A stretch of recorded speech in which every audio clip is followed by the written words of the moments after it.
A link road in Biosh will make it much easier for residents to exit that community in times of emergencies. Parliament continued supplementary debates on Tuesday, and we will bring you reactions of locals to the death of Venezuela's President Hugo Chavez.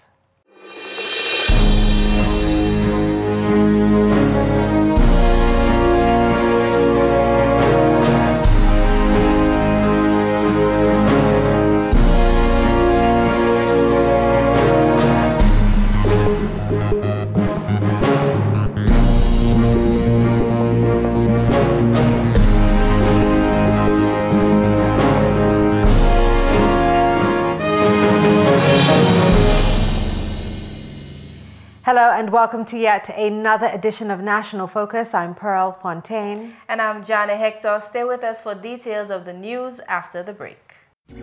Documentaries and in-depth discussions, community walkthroughs, and Yes We Care. See it all on GIS Channel 7, Channel 7, Channel 7, Channel 7, Channel 7. Welcome back. Venezuelans began 7 days of mourning on Tuesday after the announcement of the death of their president, Hugo Chavez. Chavez was 58 when he passed away after a long battle with cancer. The country's vice president, Nicolas Maduro, broke the news on Tuesday evening in a televised address. Maduro stated, "We have just received the hardest and most tragic news that we will ever transmit to our people." At 4:25 p.m., Comandante President Hugo Chavez Frias died. Chavez died at a military hospital in Caracas, the capital of the country he ruled since 1999. After hearing news of Chavez's death, Dominica's Prime Minister Honorable Roosevelt Skerrit, a close friend of the deceased Venezuelan leader, declared a national state of mourning during his address to the nation on Tuesday evening. The somber mood that came over Dominica this evening at the news of the passing of President Hugo Chavez of Venezuela tells it all. We have suffered a great loss. The Prime Minister in his address described the deceased leader as a true friend of Dominica. He identified key initiatives like ALBA and Petrocaribe, which were designed to improve relations between the Bolivarian Republic of Venezuela and the English-speaking Caribbean region. Each of us feels that special sense of loss because of the genuine friendship and love that President Chavez expressed and manifested for and towards Dominica and Dominicans. The construction of filling stations to assist fishermen, the construction of houses for the Kalinago people, the provision of petrocasas for the less fortunate, the construction of sea defense walls, as well as the Salabia Primary School, among many other projects, have all been the result of the relationship between this charismatic Venezuelan leader and Dominica. For Prime Minister Skerrit, it was much more than diplomatic ties with Hugo Chavez Frias. It was personal. I have lost a colleague, a father, a brother, and a friend.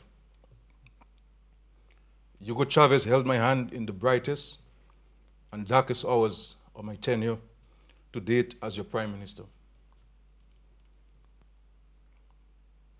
Dominica and I could have looked to him for guidance, and we received such in the spirit of mutual friendship and respect. Venezuela's ambassador to Dominica, His Excellency Hayden Perella Sanchez, spoke with GIS News on Wednesday and related to us his initial reaction to the news.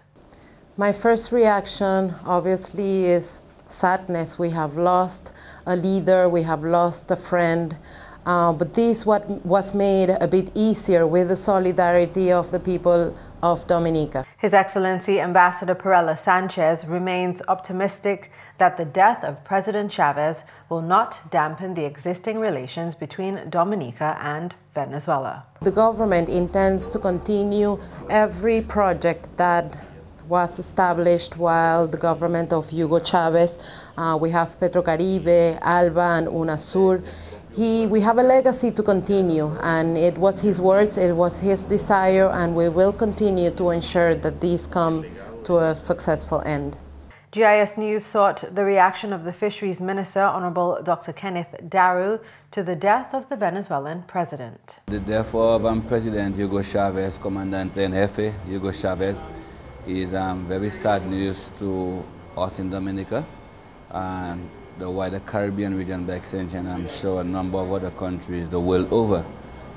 We all appreciate the contribution that President Chavez made towards trying to unite the Caribbean region and Latin America, because geographically speaking, we occupy somewhat of a common geographic region, and a number of the issues that face the Caribbean islands also face some of the Latin America, especially those of Central America and the upper south mainland of the upper part of the mainland of South America.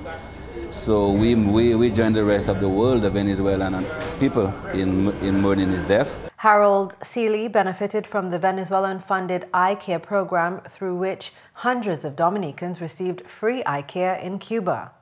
To put it in local dialect, I felt a how, you know, on hearing of the death of the brother Hugo Chavez. As a human being to one other human being, something inside of me just started to, you know, like cheering up a little bit, yeah.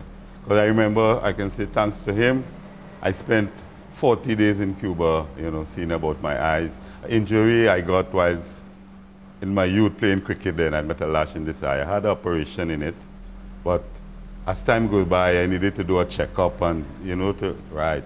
So the cost of doing that was very, I must say, prohibited to me at that time. And the opportunity came for me to go to Cuba to see about my eyes, and I tell you, I had some of the best treatment that I myself couldn't pay for. You know, I was well taken care of. I was make sure that the rooms I put in were like sterilized and no germs can come in it. And if it's through the kindness of the brother Hugo Chavez, I must say thank you. Host of the Inside Issues program on SAT Telecommunications Limited, Joseph Thomas, also spoke with GIS News about his reaction to Chavez's death. I think it's a sad blow for Caribbean unity. I think it's a sad blow for Caribbean integration. Dominica per se has lost a dear friend, because as far as I know, there was, you know, this deep friendship between Hugo Chavez and Prime Minister Roosevelt Skerrit. A lot of the things that Mr. Skerrit wanted to do and have done for Dominica, you know, have come from the able assistance of Mr. Hugo Chavez, and I think generally he will be missed. Meantime, all flags in the state will be flown at half-mast until the morning after the interment of the deceased leader.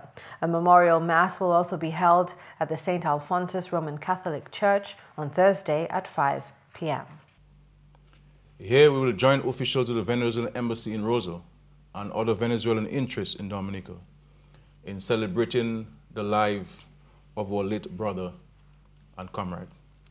The body of the late Hugo Chavez will be laid to rest on Friday. Yes, well, a few things have been taking place. There is the Proceres, that is a special place in Venezuela where walks will take place. Then there will be, the body will be laid in a church where Venezuelans will get a chance to see his face for the last time. And the state funeral has been established for Friday, where all the leaders of all other Latin American and Caribbean countries will attend. Indeed, these are somber times for the people of Venezuela, family and personal friends of President Hugo Chavez. Yeah. And also somber times for Dominica, because a lot of Dominicans, since the announcement of President Chavez's death, feel a huge sense of personal loss. Even our Prime Minister, Honorable Roosevelt Skerrit, after listening to his address, I feel it indicated to me the type of relationship that Dominica and Venezuela and President Chavez has had. You're absolutely right. You know, watching the Prime Minister, you know, hold back his tears was really touching indeed. And speaking of relationships, Venezuela was the first country to establish diplomatic relations with Dominica since Dominica gained its independence. Yeah. And that also speaks to the country's commitment and dedication to fostering ties and deepening relationships. And I know that since President Hugo Chavez's reign, those relationships have deepened with Dominica, and you know, it's definitely a sad moment. We can see all over the country examples of this relationship between Dominica and Venezuela. Right. In the health sector, in education, in infrastructure, in national security, and the list goes on and on. And we can remember that President Chavez was very comfortable in Dominica. He visited twice. I understand that he was the first Latin American country leader to visit Dominica twice. And, you know, that's a bit of history for us. And he was very much alike with our beloved Roosevelt Douglas in his thinking, and they were similar in the way they approached things. And it indeed is a loss for the Dominican people, and we can tell it, we can feel it in the air that something terrible has happened. Yeah, I want to just agree with you for a second, his thinking. Earlier today I was reading some of the things that they had to say about him on the news, and one of the things they said was that social programs was the center of his government, and you know, I can see where our Prime Minister, you know, takes, you know, that from as well. Right. So we here at the Government Information Service would like to extend our deepest condolences to the friends, the family, and the people of Venezuela. Moving along, the 5th sitting of the 8th Parliament, which convened last Thursday, resumed on Tuesday, and debate continued on the $11.6 million supplementary estimates. Much of Parliament's discussion on Tuesday were statements of support from members of government for the supplementary appropriation for the period July to December 2012. Of that supplementary estimate, $760,000 of local funds was spent to provide housing assistance to Dominicans in need. Housing assistance, said Honourable Justina Charles, which persons in her own constituency continue to welcome. We have seen the positive impact of this housing assistance program on many families, and Grand Bay is no exception. And so, Madam Speaker, we've seen as a result of that housing assistance the level of relief that has been brought to most of the families who have benefited from this program. And we say to all those who are waiting, because, Madam Speaker, there is a constant request, and I am not sure persons would want to speak negatively of such an action by the government, because there is a constant request for housing assistance. We look across the island, Madam Speaker, and we can see the amount of work that has been undertaken, and we can see how much persons have benefited and how it has transformed the lives of parents and children, Madam Speaker. Madam Speaker, if I'm to give an example, just recently, just prior to towards the end of 2012, Madam Speaker, I was able to assist 18 families, Madam Speaker, with money made available by this government through the village council, 2 persons for housing assistance. And Madam Speaker, I can say to you that those persons who've received this fund at that time could not have been more elated and could not have expressed greater gratitude, Madam Speaker, for such contribution in their lives. Minister Charles noted that aside from persons receiving housing assistance, other community members have gained from the program. We saw benefits to the suppliers of the material across the island. Madam Speaker, we saw the benefit to the contractors, to the carpenters, to the masons, all of whom were engaged as a result. And Madam Speaker, you can well imagine the contractor and his family, how they feel at the end of a month or at the end of a period that they can realize some money so that they can assist themselves and assist their families.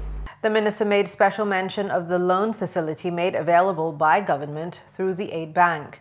As a result of this venture, Dominicans can access loans at 5% interest rates for the purpose of making their homes more habitable. Honourable Charles also deliberated on the impact of the housing revolution on families in her constituency. As we speak, 10 single-parent families from my constituency are busy preparing themselves, Madam Speaker, to enter the 10 Petro Casa houses, Madam Speaker. Three-bedroom houses. And Madam Speaker, I want, on behalf of the persons from the Grand Bay constituency and Dominica by extension, to thank the Bolivian Republic of Venezuela for their assistance in that respect, Madam Speaker. Madam Speaker, the children of those families, those single-parent families, Madam Speaker, constantly on a daily basis, from the time the houses were allocated, Madam Speaker, the children want to be by their new houses, Madam Speaker. They remind their parents, and they are there every day trying to beautify and to prepare themselves for entering. Madam Speaker, which government ever did that to those single parents, Madam Speaker? Parliamentary representative for the Kalinago territory, Honorable Ashton Grano, spoke of his own support for the $760,000 spent on housing assistance in communities across the island, including his own. 47 houses, 2-bedroom units, with washroom facilities were constructed for the Kalinago people. You can well imagine, Madam Speaker, 47 families being housed for the first time, Madam Speaker, in the history of Kalinago. For the first time in our political era, in our historical era, we have been able to be recipients of improved housing condition in the Kalinago territory, thanks to this present administration. And as a result of the relations that was set with the Bolivarian Republic of Venezuela, we were able to be recipients of that kind gesture from these people, Madam Speaker. Honorable Johnson Drago, in his presentation, assured his constituents in Casa Bruce that construction on 10 Petro Casas is expected to begin by early April. Meanwhile, the third largest allocation of the $11.6 million supplementary appropriation was spent on community-based projects. Honorable Gloria Shillingford, Parliamentary Representative for Wesley and Minister for Social Services and Community Development, also voiced her support. Madam Speaker, it is the poor people of Dominica who benefit under this program. Why should you begrudge them? Sometimes offer little money to probably be able to save them from going blind so that they can probably get some glasses. Some of the same persons who ask us in our constituency to help them to go overseas for help. Some of the same persons who have problems with their education with their children. Honorable Johnson Drago lent his support to the $25,000 spent by government for the public support program. He explained his reasons, which focused on the needs of his constituents. I spend a lot of time going around the country, meeting my constituents, listening to them, hearing what they have to say. And it's interesting to note that one of the things they say to me, I might have 4 children overseas, but things are so bad for them overseas. They are unable to send to me the same amount of remittances they used to send. Half of them are unemployed. And those who are able have cut it by more than half. So things are tight. As a matter of fact, they are even asking me to include them on the public assistance program of this country, Madam Speaker. Because of the hardship that their children who are overseas are facing, they are unable to send to them the remittances that they are accustomed of sending. So it is hard all over. Additionally, Honorable Johnson Drago also spoke about the assistance government provides to the financially challenged who often require emergency medical attention. Had it not been for this program, a number of sick persons of this country would not have survived. How often government is being told this person must be rushed to Matnik within a few hours, otherwise they're not going to make it. And Madam Speaker, the only system in this country which is able to meet the cost of airfare for poor people is the government. There is no bank that is going to provide 60,000 euro to any poor person who doesn't have a certificate of title and collateral in the bank to rush to Matnik for an operation. Only the government is able to do that, Madam Speaker. And I know the struggle that the Prime Minister goes through in identifying funds to assist poor people to leave this country and travel to Martinique, to Guadeloupe, to Barbados, you name it, for emergency operations. The Supplementary Appropriations 2012-2013 Act of 2013 made provision for Tropical Storm Ophelia, immediate response and relief, the management of the Black Sigatoka disease, the purchase of electoral office equipment, youth development, and the national gender policy, among other areas, totaling $11,634,484.03. Senator Ashton Grano praised the country's leadership for its mode of financing. Madam Speaker, I stand to give my unwavering support to this supplementary appropriation before the House. Madam Speaker, we see here monies appropriated to the tune of 77% grant, 22% loan, and 22% local, and 1% loan. Madam Speaker, if that is not commendable for a government that cares, then we would ask what? And that's the English segment of the news. McPherson St. Luce is next with the Creole highlights. Allô tout le monde, bienvenue à cette nouvelle en créole. Non, moi, c'est McPherson St. Luce. Premièrement, Premier ministre Honorable Roosevelt Skerritt, à ce compte gouvernement et puis peuple Dominique, qui a fait parole la peine à le mort président Hugo Chavez, de Venezuela. Honorable Skerritt délivré l'adresse pour nation là, mardi au soir, après nouvelle la mort Chavez, arrivé en Dominique. Honorable Skerritt dit tout droit pour pays à BC aujourd'hui, à de manière OSP et puis solidarité et puis Venezuela. C'est droit pour ça là que BC juste le président Chavez téwe. Il y a la messe solidarité qui aussi tient en l'église Saint-Alphonsus à jeudi à Goodwill en mémoire président Chavez. Premier ministre Skerritt aussi fait parole qui manche président Chavez, puis il était vraiment un bon ami pour Dominique, manière il était toujours tient la main qui assisté pays là. Président Chavez et puis gouvernement Venezuela fait une contribution bien significante pour le développement en Dominique. Président Chavez qui était vendredi semaine salam. En même temps aussi, le ministère qui a une responsabilité pour les affaires péchées, Honorable Dr. Kenneth Adaro, qui a fait parole à la peine la mort président Hugo Chavez. Today no twist la nouvelle qui commandant en chef Hugo Chavez qui est mort. Et today no contribution que Chavez fait pour essayer pour unifier Caribe et l'Est Latin America. Et tout partout nous passe, nous avons signs visibles contribution que Chavez fait en développement en Dominique. Et comme ministre pour fisheries, pour pêcher, nous avons parlé de l'initiative Petro-Caribe. La nouvelle filling station constructed au Caribe. En la nouvelle, le gouvernement Dominique a complimenté 3 compagnies locales pour brancher NTRC et CTU, lancé IXP en Dominique. Parole celle-là sortie du ministère Telecoms, Honorable Ambrose George.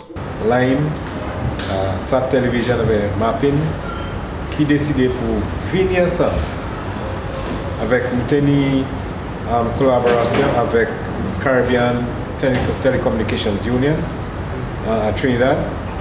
Avec yo aussi nous mettez technologie en place pour taper équipement là. Avec tout ça maintenant posé à l'office NTRC.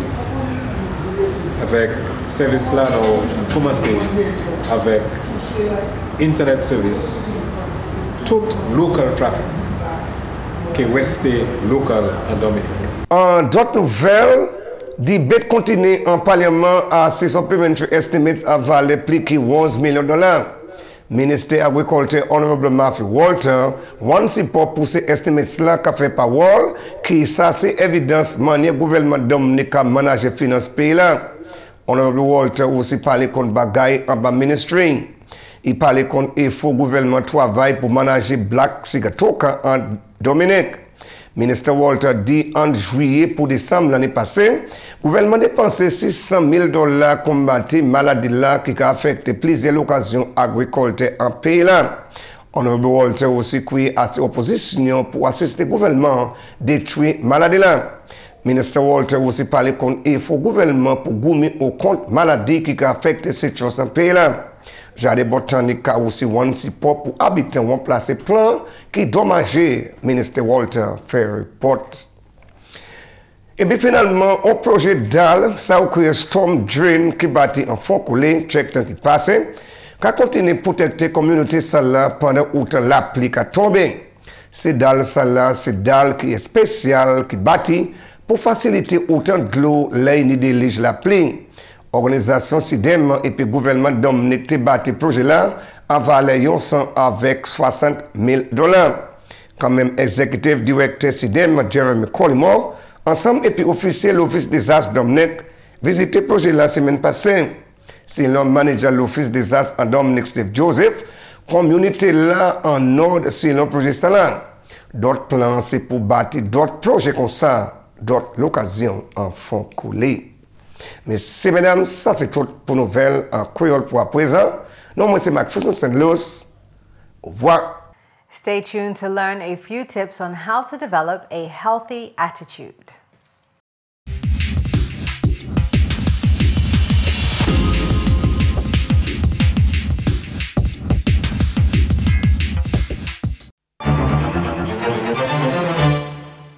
Be honest and realistic. Do not base your attitude on thinking things are worse than they are or better than they are. Stay in the present. Don't make things worse by imagining a future with pain, disability, or loss. Visualize health, not illness. Visualization is a powerful tool for self-transformation. Practice gratitude. Make it a habit to find things for which you are grateful. And maintain your perspective. Focus on something that brings peace, joy, laughter, and meaning. And that's all for this edition of National Focus. We always welcome your suggestions and comments. Please drop us an email at gis@dominica.gov.dm or visit our website news.gov.dm. Friend us on our Facebook page and be sure to like our GIS Dominica fan page. You can also catch up on past National Focus newscasts on our GIS Dominica YouTube channel. On behalf of the entire news production team, I'm Pearl Fontaine. And I'm Jarna Hector. Thanks so much for watching.